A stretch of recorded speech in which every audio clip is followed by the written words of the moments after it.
Hey y'all, good evening, everybody. Come on in, come on in. Girl Chat Weekly is coming to you on my regular page, and I'm gonna go ahead and share it to the Girl Chat Weekly page, and we're gonna do our book club session while we read through this chapter together. Good evening, y'all. Hey, everybody. Come on through here. I'm not going to be on long. I didn't do this at 6 because I have another obligation. Obligation. The girl is talking today. So y'all get on in here so we can talk about this here book. This chapter is hitting really, really good. And I'm just really starting it. I have not been doing the best with my reading. Hey, Simone. Hey, Simone. How you doing, girl? Come on through. Come on through. Go ahead and tag and share. I am LAG. I got me some rainbow sherbet, y'all. Ooh, she got some rainbow sherbet today. Mm. So good. I love rainbow sherbet. How was y'all Sunday so far? How's y'all Sunday going so far? You know what, Simone? I've been doing it in spurts.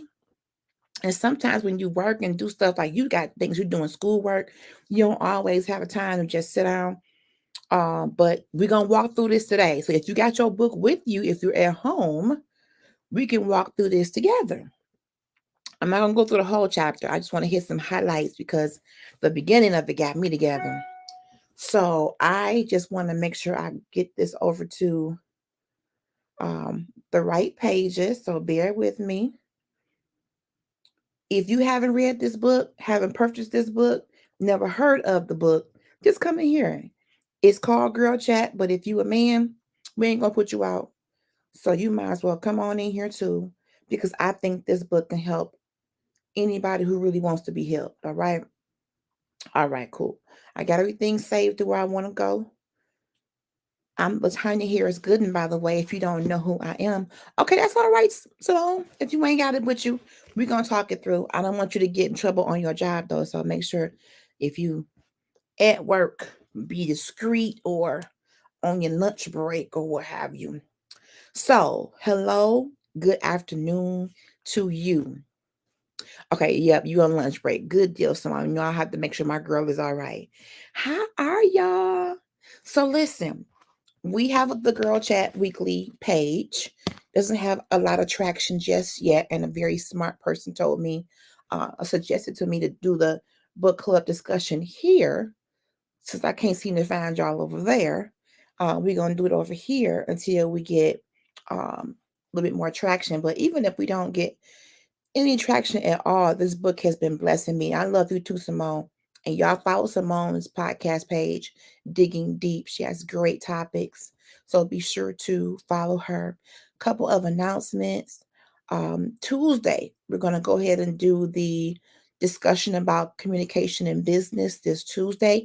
All are welcome, not just girls. We're going to open it up to men and women because business is universal, not just a female or male situation. So we'll do that. We are coming close to the 1 year birthday of Critical Conversations on October 28th. We'll be doing our birthday/anniversary show. Yes, please follow Simone's podcast page, Digging Deep, and enjoy her content over there. But on the 28th of October, Critical Conversations celebrates 1. Not that I've only been doing the videos for 1 year, but I've been doing them under the umbrella of Trailblazers with the Z Radio for 1 year. So that will be my 1 year birthday/anniversary. If you've ever been a guest on my show, if you've ever been in the comments, or even if you've never been, come on and watch. For those who have been hanging with me, if you want to come in the studio and chit chat with your girl and celebrate with me, just let me know and I'll get you the link. I'm excited about that. I am. So the book is called Girl Mogul. Let me just show y'all the book. This is the book. All right. Dream It, Do It, Change the World, Girl Mogul by Tiffany Pham, Pham. She is the founder and CEO of the company called Mogul. I happen to be walking through the Dollar Tree Tabernacle of Praise, Deliverance, and Fellowship, And I was pulled over to the front of the store display. It was a book display. And I didn't know that Dollar Tree had ventured into the book auxiliary, okay? The book mission. And I happened to just glance down and this book with this big pink M and was right there. And the title Girl Mogul grabbed me. Well, for one, I do have a business. Shout out to myself for being an entrepreneur. Polished on Purpose Paparazzi is my business. I'm an independent paparazzi consultant. Ain't she cute today? And yes, I've been doing it for 3 years. So that's part of what I do. I am a podcaster. That's a business in itself. So I have a couple things. And I also am operating under LHG Service Consulting. So I do some things, concerning administrative work for a few people. Um, so just a few things that I have going on. To God be the glory for the things He has done. And I make sure that my paparazzi page website is in the comments. So if you would like to order, follow me, please do that. Yes, deliverance and fellowship. I add to the name every time because the Dollar Tree has more attendance than the Lord's church. I'm gonna leave that right there. We can debate that in the comments another day.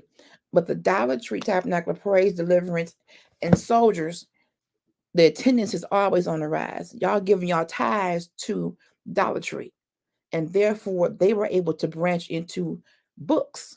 And this book, our book, Girl Mogul, $1.25. And it's written particularly for a younger crowd, like high school, collegey kind of girls. But I like it because it's super practical. Super practical. So even though it's not um over your head, like some of y'all might like to read those kind of, you know, that's right. Attendance in Dollar Tree is 10,000%. Y'all don't miss a service at Dollar Tree Tabernacle of Praise. Y'all don't miss not one. Y'all in midnight worship. If Dollar Tree was open through the night, y'all would be in there. Like a 24-hour CVS, y'all would be in there. I know you would. And it's okay. I'm not here to condemn. There is no condemnation. There is therefore no condemnation in going to the Dollar Tree. I'm just here to point it out, my observations, not for condemnation, but for observation. All right. So let me get to this chapter 5, y'all. And if you want to go back, ladies, and watch the other lives, go on the Girl Chat Weekly page and catch up. If you want to just watch the lives and catch up, well, I'm on chapter 6. This book has 12 chapters, and here we are in the beginning of October. So we're probably going to be going into November if we do one chapter a week because the chapters are lengthy. It's an easy read, but they're long chapters. So listen to this. And let me just say this. I do not own the rights to this book, but I am going to discuss this book under the Fair Use Act, Section 107. Okay. It's not to infringe upon any copyrights, but it's for discussion. Um, and that's it. I don't own it. I want you to go buy it. $1.25. It's definitely a game changer for me. So, chapter 6 is about rising above what we used to call the haters. Are we still calling them haters in 2023? In the 80s and 90s, it was big, like no hateration in this dancery. I mean, everything was about haters. People hating on me. Uh, I don't use that phrase as much, but we used to call it hateration. Now I think it's just called bullying. It could be that. It could just be people who don't like you for whatever reason, and it doesn't even have to be a legitimate one. I found in the whole um, atmosphere of women, we don't like each other and don't even hardly know each other. So Simone says we still calling them haters. That word just ruffles my feathers because I don't feel as though my life is so great that somebody would be hating on me. But it don't even mean that. People find reasons. the preacher I heard today was just saying that people at her church didn't like her, didn't even get to know her, but had pretty much said, I just don't like her. Why do we do that, women? Men, do y'all do that? A lot of women do that. If you're not a part of their clique, come on, church cliques. If you're not a part of their little group, they'll grim you and look at you like you an alien or something in the church. Like, what happened to the come as you are and the smiles and being kind? I don't know what it is about women, Black women in particularly. This is an area of improvement that we need to concentrate on, because we miss out on what each other can do, or having a good relationship, because we in this I don't like her stage. Do you know her? Well, she look mean. Or maybe she constipated. I mean, you don't know why she looking mean. Maybe her stomach is bubbling and she looking mean, and she don't want to have an incident in her drawers. I mean, can I just be honest today? Don't go by somebody's facial expression to say you don't like them. Now, if you walk up to them and say hi for 5 years and they don't speak, you got some grounds there. But if you just going by a person's facial expression on one occasion, I don't like her because she look like she mean. Child, it might be focus. When I was working and doing my training, and they would catch me, hey cousin, they would catch me going down the hallway, and they would say, we tried to speak to you and you was looking so mean. And I'm like, I'm so sorry. I didn't even realize it. But when something is concerning me, or I know I'm on a serious like mission, I'm talking like real mission, my face just it's like focused. It's really focused, not to be mean. But don't base how you feel on a person on superficial stuff, like their facial expression, or something that really doesn't speak to their character. You never know what that person has been dealing with in their mind, in their body, in their spirit, that could be manifesting itself on their face. And if you were any kind of good old child of God, maybe you would still say, hello, how are you? You look concerned. Start up a conversation instead of, I just don't like it. I don't like it. Look, just face to it. Look, I don't like it. I don't like it. Just toe up face. I mean, we got to stop doing that. We don't do the best in friendship. But let me get into chapter 6. So it's called Rising Above. Let me get my notes. I wrote some notes, y'all. Y'all tag and share some people. And again, it's called Girl Chat Book Club. But brothers, we ain't got no security guard. We can't afford that. So if y'all slide them through here and be listening and watching, it is okay. The first line out the gate, y'all get y'all some rainbow sherbet. Ooh, let it melt a little bit and make it into a milkshake. Mm-mm-mm. Ooh, thank you, Jesus. I just love rainbow sherbet, y'all. So, anywho, the first line of chapter 6 blew me out the gate. Listen to this. It is thanks to bullies that Mogul, the author's company, exists. Drop the mic, roll the credits, close the laptop, and go sit down. She said she's thanking the bullies for her company existing. That's right. The seeds of Mogul, her company, were first planted during the insecure years of junior high, when she faced ridicule for being who she was. Stop right there. What was your life like in junior high? Now, I know Simone just was in junior high last night, but for the rest of us, what was your life like in junior high school? First of all, what is junior high? Is that fifth grade, elementary school, either your high school or your elementary or middle school? I don't know. But I can recall my life in middle school and in high school. I had a little bit of bullying in elementary, but that wasn't friends, that was more of a family member. I had a family member who showed up to my school because his children went to the same school, and he yelled out something about my little piglet or something like that. And it was my family member. And he was always making references to weight. We just talked about this the other night on Girl Chat Misa check-in, showing up for us. I forgot to mention that. I don't know why my relative, no matter how, where I was or when he saw me, he would always make references to me being big. My whole side of the family on that side was big back in the day. So he yells out in the middle of the hallway at school when the classes are being walked to lunch. It's probably about 50 kids in the hallway. And he yells out, "My little piglet." Yes, Kenyatta, being called the N-word and being spit on is, I can't even describe what that would feel like. I don't even know what that would feel like. I don't, I don't know. Being called the N-word and being spat on is the worst of the worst. Spitting on somebody got the most grossest, disgusting thing anybody can do besides throw up on you. That's just, so some of us have school bullying trauma that has followed us into um our early adulthood and to where we are now. And here we are, some of us looking at and staring at 50, going back, even reflecting on my childhood makes my stomach hurt.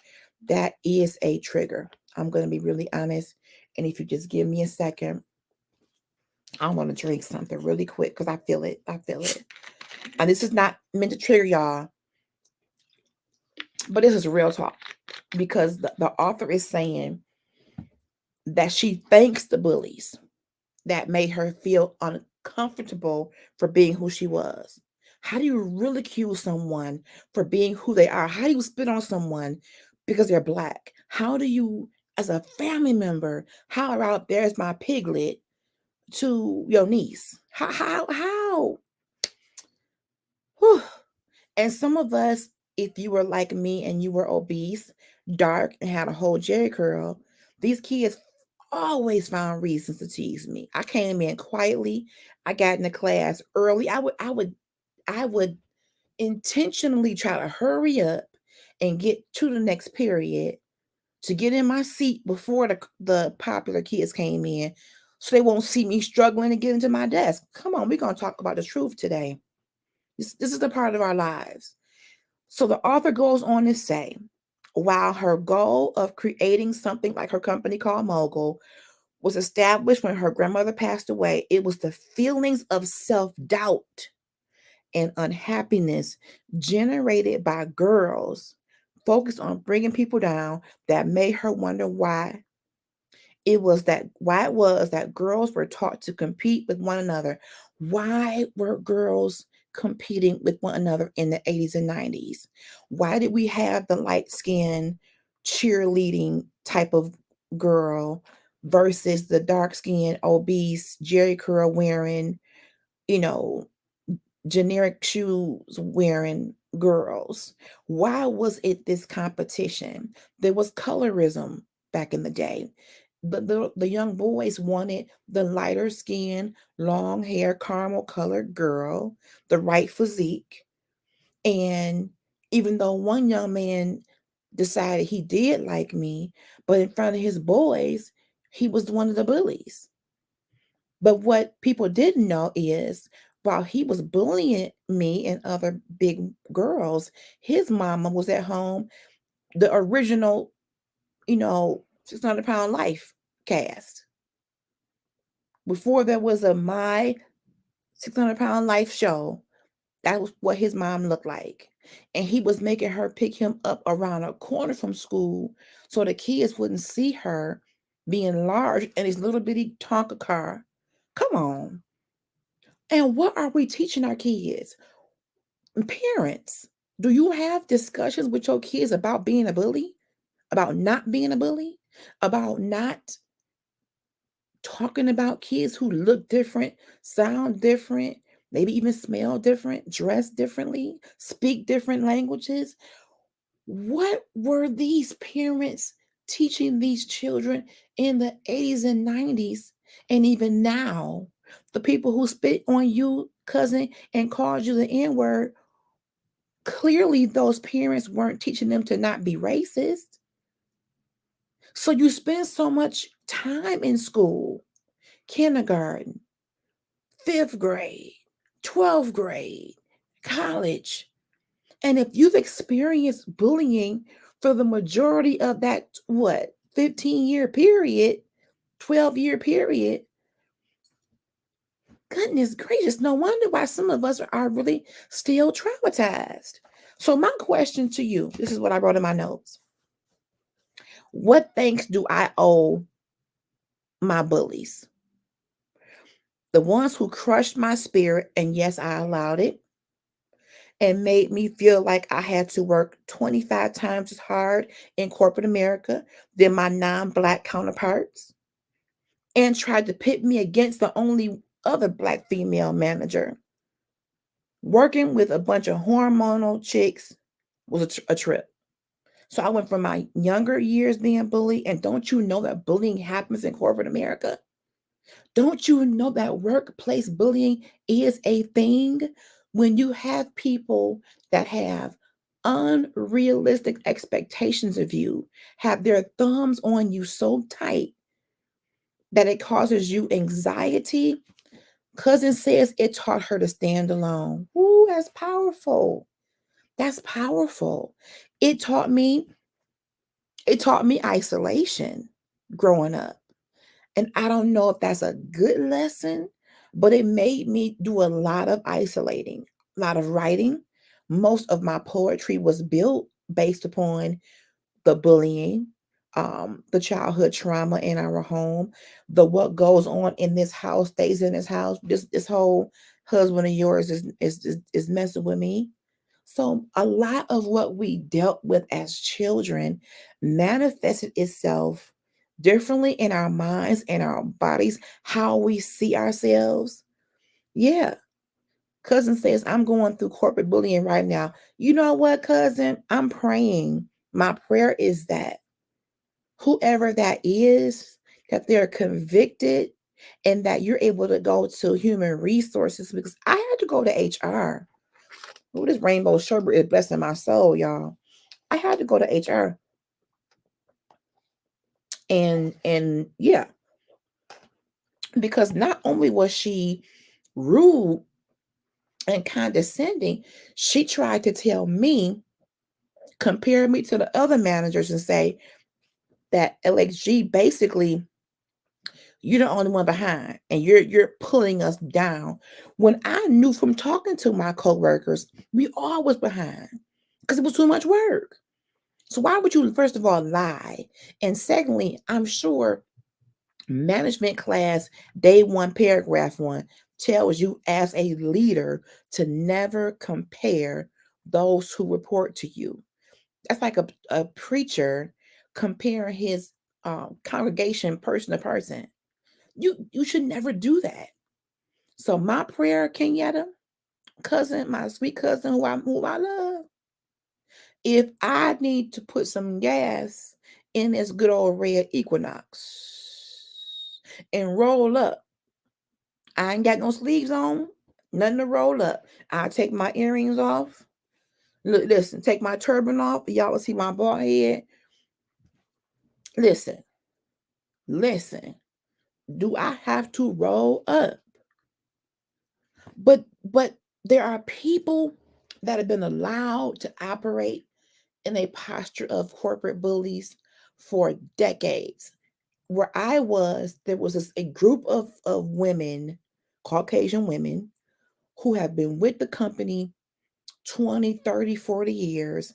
I call it the good old girls club. And I'm not racist or prejudiced. I love all God's people. But there are systems in these companies, racist systems that are in place and designed to push Black women, particularly, out. And to always have this micromanaging spirit around us. And then when you express your disdain about it, cousin, you get labeled the angry Black woman. And stop poking the sleeping bear. Stop poking her, and she won't give you all that anger. That's what I'm saying. You talking about being prayed up, because I'm going to be praying extra hard for you, cousin, because what that environment did to me, for one, is the reason why I wear turbans. I lost my hair. Stress exacerbates alopecia areata. So the more stress I got, the less hair I had. The more stress I got, the more teeth grinding I was doing. Now I don't even have any cartilage in the jaw over here from grinding all night, from worry and stress all night. And you know what, cousin? You will leave if you want to leave. I'm going to come against that trying to push you out spirit. When all you're trying to do is do a good job. The devil is a liar and a deceiver too. I am so tired. And this chapter 6 talks about the fact, y'all done got me started. So the author says that she realized bullying at its core is rooted and stems from insecurity. From children to adults, there are people being cyberbullied. A girlfriend of mine, my first original Critical Conversations video that was shot at a library about cyberbullying was telling me about people in her inbox telling her, why are you singing? You can't sing. You're not this, you're not that. Can you believe that adult people are going in other adults' inboxes or in posts that are publicly saying evil, nasty things about people? It's rooted and stemmed in insecurity. Because what's happening is, cousin, you out here doing a doggone thing. And if you like me, you love what you do. I loved what I was doing. But people began to feel um, insecure around me because my drive was so high. And it wasn't to make anybody feel less than inadequate. My drive is because that's what drives LHG. I don't ask anyone to pattern themselves off my work ethic. Mine came from my mother. I watched my mother work hard at General Motors for almost 30 years, being looked over for positions that she was pretty much already doing, but not getting paid for. So when you come into an office and you grind and you look like you're enjoying what you're doing and that people like you, it makes certain powers that be feel intimidated. I guess you would call it a hater. I don't care for the word, but it's kind of true. So the author says bullying stems from anxiety in the heart of the bully. And all too often, the people being bullied are the ones the bullies most want to be like. You're bullying me, but you really want to be like me? So are you saying the emotion you're feeling is admiration deep down, but you don't want to admit that you admire this big old black woman? So you're going to come against her as if what she's doing is wrong. That is manipulative and crazy, but it sounds just like the devil, don't it? Somebody come in there and do a good job. Come in there and give their all. No slackers. I'm talking about somebody that comes in there and does the doggone thing. Sun up to sundown, Monday through Friday, Saturdays and Sunday if necessary. Instead of saying, I'm glad you're a part of my team, Kenyatta. I'm glad that you're a part of this team, LHG. You want to underhandedly create a uncomfortable environment, a harassing environment. And that's what it is, cousin. It's a hostile environment. And last time I checked, that is unlawful, or at least against someone's code of ethics. It may not be a felony per se, but in some places like the EEOC or something, that is unacceptable. You deserve to be able to come to work in a safe environment, be trained properly, equipped to do your job, and feel safe. It's hostile, cuz. And I don't see why that lawsuit ain't already been filed, because I think you mentioned that a while back. That is not healthy for you. Those kinds of work environments eat at you mentally, eat at you physically. Ooh. We're going to have more discussions about this, y'all. Yes, we need our checks. Yes, we need our livelihood. But take it from me, after 20 plus years in environments where you always have this force that you pushing up against every day, in every meeting, on every phone call, it's weighing on you. And it's not fair. Everyone deserves a hostility free work environment. If you got a problem with my performance, okay, and what I've done didn't measure up to your criteria of production, then we can talk. But what is it that you are doing, or why do you not like me so much to where you always got your finger on me? What is she doing? What is she doing? But my non-black counterparts could cuss you out, not show up, call you stupid, tell you what they're not going to do, and have no consequences. But the one day I speak up respectfully and professionally for myself, you got a problem with me. Ooh, if I didn't have this rainbow sherbet. Mm-mm-mm. Okay, let me keep going. Let me go back. Woo. Back to my notes. So,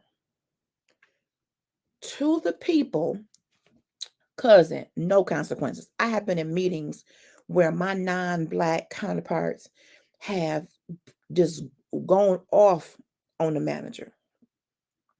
The child turned red as a ripe tomato, but the girl don't get reprimanded. People knew her as this outspoken, I ain't doing that. That's stupid. That's dumb. But let me say something like that. You want to write me up or hit me in my performance review, and that's for my bonus. Get out of here with that foolishness. Let me get back to my notes. To the people who told Oprah, Kelly Price, Lettucey, and Missy Elliott that they did not have the look. They couldn't say the talent, that they did not have the look. Okay. I just want to know, are they feeling mighty low right now? Because I don't know another talk show host that does what Oprah does, has ever done what she has done to the level and magnitude that she's done it. Oprah is a household name worldwide. Remember when Candy told Marlo she was worldwide? Oprah is worldwide. And after seeing Lettucey in concert, she mentioned that people were telling her in the industry her hair was too short, too nappy, she was ugly, all these different things and reasons that she should not pursue her musical career. She is one of the baddest female vocalists. With music, without music, don't matter. She bad. But you just don't realize how in this world that we live in, there are systems in place that say what will and won't sell. So, my question is this: who would have thunk that I would be a whole paparazzi consultant 3 years in the game? Am I perfect at it? Mm-mm. I'm not. I'm not. But I didn't think I could sell water at the gate of hell. But here I am. Here I am. Who would have thought 1 year later I would be a whole podcaster and be able to speak my mind the way I do and enjoy it? I wouldn't have thought that, because growing up, there was no voice. You didn't talk back to your parents. You don't say you need therapy in the church. So here we are celebrating 1 year as a whole podcaster. So maybe I owe some of my, success to the people, the naysayers who said, you can't do that. Why would you do that? And you have people in your world, disguised as friends sometimes, that say, why would you want to do that? That won't work. How many churches are built on the fact that someone told them nobody would come to your church. You belong here. Don't be branching out. We do owe something to these people. If you want to call them haters, you can. They actually have a place in our lives, some of them, not all of them, to push us. No, not to the point when you spitting on people and calling them N-words. No, that ain't no. But sometimes we do need some push to show us what we really are made of. So, side note, for those of us who want to be business owners, entrepreneurs, this book is about what it took Tiffany to become the CEO of one of the biggest companies that are out there called Mogul. And Mogul happens to be a community of support. So she took her situation from being bullied and not having support in her school years to creating this company of female millionaires and business owners that support each other virtually. Wow. That's why I love this book. Let's keep going. So she says today, Mogul is a supportive network of friends that she wished she'd have had growing up, but a million times bigger. What did your support system look like growing up? Put it in the comments. Child, this rainbow sherbet is best in my whole life. Mm-mm-mm. Y'all, excuse me. It's melting. I don't want it to melt. What did you even have one when you went to school every day? Those of you who were born in the 70s, 80s, whenever you were born, what did your support system look like in school and at home back in those years, the 80s, the 90s, late 70s? Because for me, the popular girls wasn't looking my way for friendship. Matter of fact, even at my job, when I got pregnant with my daughter, there was this one chick at the job. We're talking about 2002. And she was dark skinned, pretty, nicely built young lady.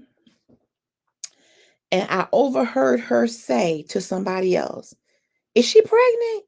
Ooh, somebody would want to get her pregnant? I will never forget that.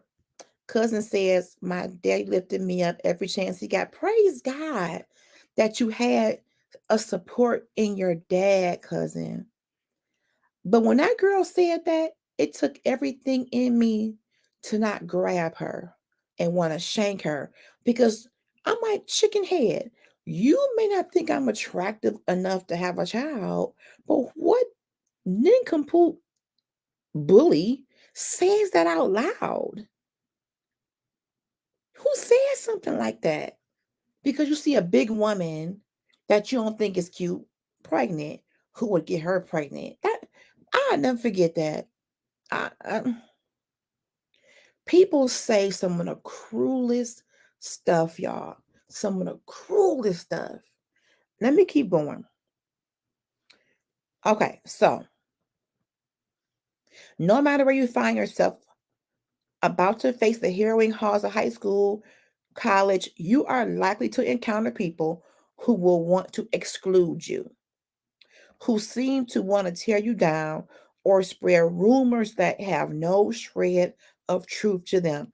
Have you ever been around people who seem like that their life's purpose was to discredit your name, to sabotage your projects, to cause others to not like you? There are people out there who do that. Cousin says, I'm the one who sought out those that others bullied to befriend, still like that today. Yep, that's me. We're so much alike, cousin. I just love you. We're so much alike. But the author is talking about high school and college. But don't you know some of this stuff is happening with people who are 40, 50, and 60 years old? Just a few years ago, I encountered what today I call it a bullying situation where a lady was saying some mean things about me to other people, but in my face, oh, my sister this or my sister that. And it's like, well, why would you play that role where you don't even like me? Why would you do that? my sister's life mission to destroy me. Woo wee. Wow. There are people out here that literally are trying to discredit and destroy people. It's crazy. Y'all, excuse me, I'm eating my rainbow sherbet, honey. I don't know why. When I started my job in 2001, July 16th, 2001, brand new in the insurance business, coming out of office supplies, nervous, used to being the go-to. Now I'm the student, but I can do this. I want this job. Turn almost everyone against me with her lies. But why do people accept those lies, though, Kenyatta? That's my question. Why are other people, women in particular, so quick to accept the lies? Why? That's what happened to me. And I talked to the lady like, I don't have any reason to just come and hurt you or say something about you. You let your friends come on my Facebook page and screenshot my posts and tell you it was about you, but you accepted that mess. I thank her though, showed me who was for me and who wasn't. Oh, Kenyatta, thank you to the naysayers. Thank you to the saboteurs. Thank you to the haters, the bullies, because you showed me that you were never in my corner in the first place. And if you hadn't done that to me, ma'am, I'm not gonna call your name, but you know who you are. If you hadn't done that to me, I probably would still to this day been calling you my sister. Come on, Jesus. God has a way of exposing the enemy, even the enemy in those you thought were your friends or your sister. Woo! And to this day, I ain't done nothing to that chick. Nothing to her. Didn't say nothing, do nothing. Something else went wrong that wasn't even about her, but she found a way to make it about her. And therefore, you and your little cronies don't want to be around me. So, but it hurt. It hurt because when you needed prayer, you was calling me and I was answering. It hurt. I can't lie and say it didn't hurt, but it showed me wolves in sheep's clothing in my camp, cousin. Ooh, let me keep going. Okay. So, but take it from me.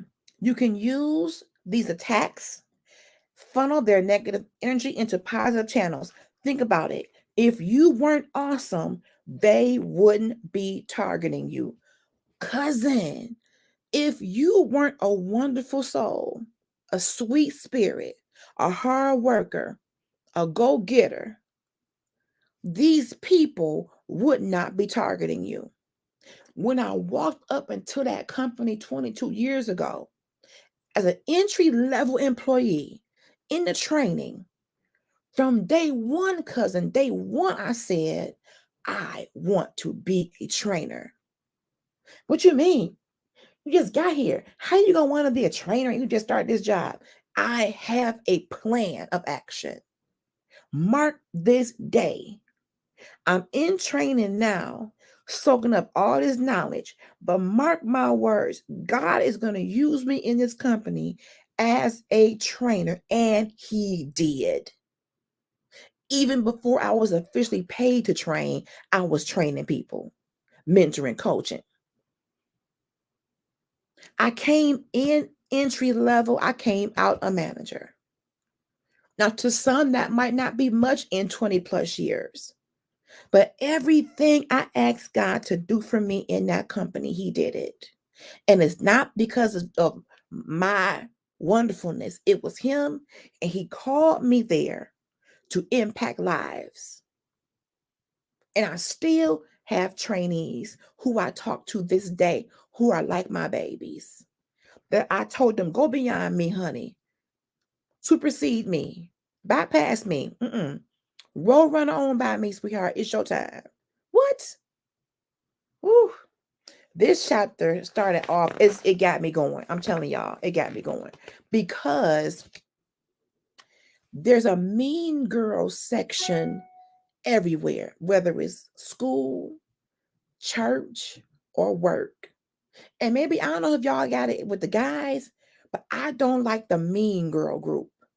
The mean girls sit around talking about people, their clothes, their car, their arm fat.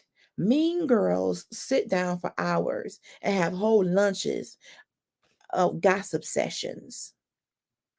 And yes, it happens in church. And I'm going to tell you this. If you are the kind of church person that goes calling people about other church people's just indiscretions or personal business, you will be held accountable by God. Mm-hmm. Mm-hmm. We're going to talk about it today. And I'm almost done, y'all. We cannot proclaim Christ and sit up here for hours dogging people and making assumptions about people. You don't know what people are going through. Where is your love? Where is your compassion? Where is it? And you wondering why your church is not growing or your circle is not growing. Who wants to be around you when 99% of your conversation is dogging another human being? You know who you are. Stop it. Stop it. They can be wrong. Let God deal with it. Or leadership. You are not leadership. Stay out of that stuff. And leaders, stop having dinner talk with your other churchgoers about people's personal business. Stop it. Because God is going to get you. You are there to have confidentiality within your church. So if you're sitting down with your people, your friends, and talking about other congregants, shame on you. I don't even know how I got there. I don't. I don't know. Woo! Let me get ready to get out of here, y'all. I say that to say, get you some friends where each one of you brings something special and different to the table. You don't have to always think alike, look alike, sound alike. You can go to different churches. You can even be different denominations. You might even not be Christians. You can be Christian. They can be something else. I don't know. I'm not a part of that group that shuns people because they don't believe how I believe. I will speak to them about how I believe. I will talk to them, pray for them. But I just don't shun people. Not when God is love. The love I show them could be what compels them to come to Christ. But in my relationships and my friendships, I want the real ones. That's all I want. These superficial chicken head women that are all out here just trying to floss and just want to be all that and not bringing real relationship and sisterhood and kindness into it. I don't have the time for it. I don't. I don't. And I do not regret how God severed those connections. They were toxic. You got busted, ma'am, talking crap about me when I didn't do nothing to you to deserve that. Nothing. I still hold my head high in integrity. 5 years later. And yep, we've seen each other here and there. I speak, I'm cordial, and I keep it moving. We ain't gotta be enemies. We'll show as heck and never be friends again. Not like that. And you ain't even said you were sorry for dragging my name through the mud and I didn't do nothing to you. I'm telling you, I got a small circle and I'm okay with that. I have a small circle of who I call my sisters. They have seen me at my best, my worst, and everything in between, and they still here. Those are the real ones. Do we always see eye to eye? Nope. Do we always agree? Nope. We get on each other's nerves? Probably. Real friendship is acceptance, it's love, it's truth, it's commitment, it's community, it's all of that. And my prayer will always be show me the ones who aren't really committed, but they're present. People watching your page, watching your videos, watching this, and don't even like you. Maybe you're drawn to me and you don't want to be seen. That's okay. Thank you for the distant admiration. I must be doing something right. Good job, LHG. So, chapter 5 is called Rising Above, aka Later Haters. How to Shut a Bully Down in 5 minutes or less. That's page 107. Here is a trick I recently discovered that I wish I'd learned about 3 years ago. It is a way to handle bullying or mean behavior that shifts the power dynamic immediately. It comes from a book from Brooks Gibbs, an anti bullying expert who travels in different high schools to speak with students about how to diffuse bullying by refusing to engage in the fight. As I said, anyone who is bullying you or making fun of you is trying to knock you down a few pegs. Bullying is trying to knock you down a few pegs. Sociologists call it dominance behavior. Your very existence challenges bullies in some way. Put a period right there. I'm going to have to underline that. The people who've been bullying you in your workplace, in your friendships, so called friendships, in school, young people, your existence challenges them. When I went into my job, when I first got into leadership, and I had been applying for jobs, trying to get a management job, and was told, no, no, no, you're not ready, you're not this. When I finally got an award and they had to give me the job, um, I was met with all kind of different looks, like who she thinks she is. And I came into my first manager's meeting with my notebook, y'all, and I'm trying to sit back and observe. And my rule was, when you're new, don't go in too overly passionate. Just take it in before you start jumping in. I couldn't do it.